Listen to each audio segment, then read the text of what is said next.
सरस्वती पूजा, जिसे वसंत पंचमी भी कहा जाता है, माघ शुक्ल पंचमी को मनाया जाने वाला यह पावन पर्व जो ज्ञान, कला और संगीत की देवी सरस्वती को समर्पित है। वसंत पंचमी के साथ ही वसंत ऋतु का आगमन होता है। चारों ओर खिलते फूल, पीला रंग और उत्सव का माहौल प्रकृति में नई ऊर्जा भर देती है। लेकिन वसंत पंचमी का एक अनोखा और भावनात्मक रूप दिल्ली की निज़ामुद्दीन दरगाह से भी जुड़ी हुई है। इस परंपरा की शुरुआत सूफी संत हजरत निज़ामुद्दीन औलिया और उनके प्रिय शिष्य अमीर खुसरो के अटूट प्रेम से हुई थी। एक ऐसा समय आया जब हजरत निज़ामुद्दीन औलिया अपने भांजे की मृत्यु से अत्यंत दुखी थे और उनका मन शोक में डूबा हुआ था।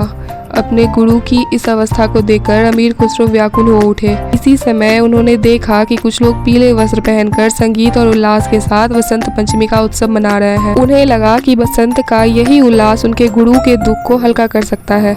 खुसरो ने पीले वस्त्र धारण किए, हाथ में सरसों के फूल लिए और पूर्वी बोली में गाते हुए बसंत का संदेश लेकर दरगाह की ओर बढ़े। जब वे निज़ामुद्दीन औलिया के चरणों में फूल अर्पित करते हैं तो यह दृश्य करुणा और प्रेम से भर उठता है। खुसरो की इस निश्चल और प्रेमपूर्ण कोशिश ने हजरत निज़ामुद्दीन औलिया के हृदय को छू लिया।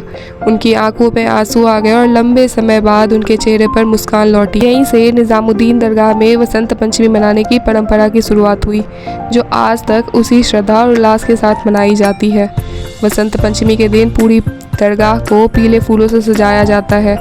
उसका आंगन सुनहरी आभा से जगमगा उठती है। वसंत पंचमी यहाँ केवल एक त्योहार नहीं, बल्कि यह प्रमाण है कि प्रेम, संगीत और आस्था मिलकर दुख को भी उत्सव में बदल सकते हैं।